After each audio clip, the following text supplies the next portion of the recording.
Hi friends, welcome to my classroom. বন্ধুরা, এই ভিডিওতে এই প্রশ্নটির সমাধান করব। এখানে আছে পরপর দুইবার 10% ছাড়ের সমতুল্য ছাড় কত। তাহলে এই অঙ্কটাকে আমরা সহজভাবে করতে পারি, আবার কঠিনভাবে করতে পারি।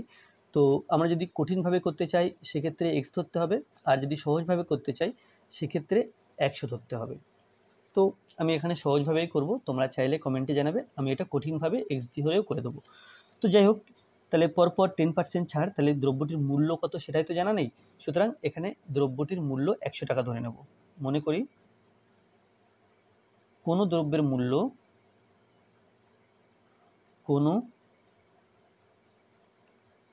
দ্রব্যের মূল্য সমান 100 টাকা। তাহলে এবার ছাড় দেওয়া হচ্ছে। প্রথমবার 10% ছাড়, 100 টাকার 10% সেটা 100 টাকাই হয়। তাহলে প্রথম 10% ছাড়ের পর কত মূল্য হয় দেখি। প্রথম 10% ছাড়ের পর মূল্য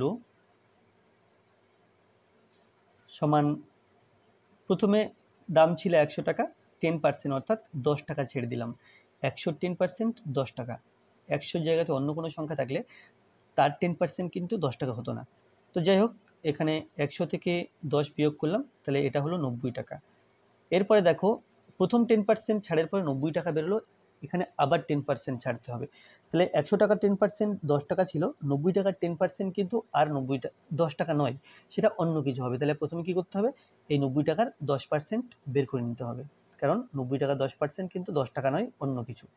তাহলে 90 টাকার 10% কত হয় দেখে নিই। 90 টাকার 10% সমান 90 ইন্টু 10 বা 100 টাকা, সমান কাটাকুটি করলে 10 1 কে 10, 10 10 কে 100, আর এটা 9 10 কে 90 সমান 9 টাকা। তাহলে প্রথম ছাড়ের পরে 10% ছাড়ের পরে 90 টাকা মূল্য এসেছিল, আবার 9 টাকা ছাড়ছি, 10% ছাড়ছি 9 টাকা। তাহলে 90 থেকে 9 বিয়োগ করতে হবে। তাহলে দ্বিতীয় 10% ছাড়ের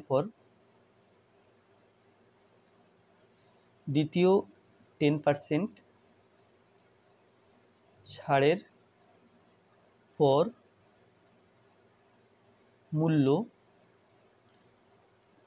সমান, তাহলে দাম ছিল 90 টাকা, তার থেকে 9 টাকা ছেড়ে দিলাম বা ছাড় দিলাম, তাহলে হবে সমান 81 টাকা। তাহলে এবার মোটের উপর কত ছাড়লাম সেটা বের করতে হবে। তাহলে মোটের উপরে ছাড়,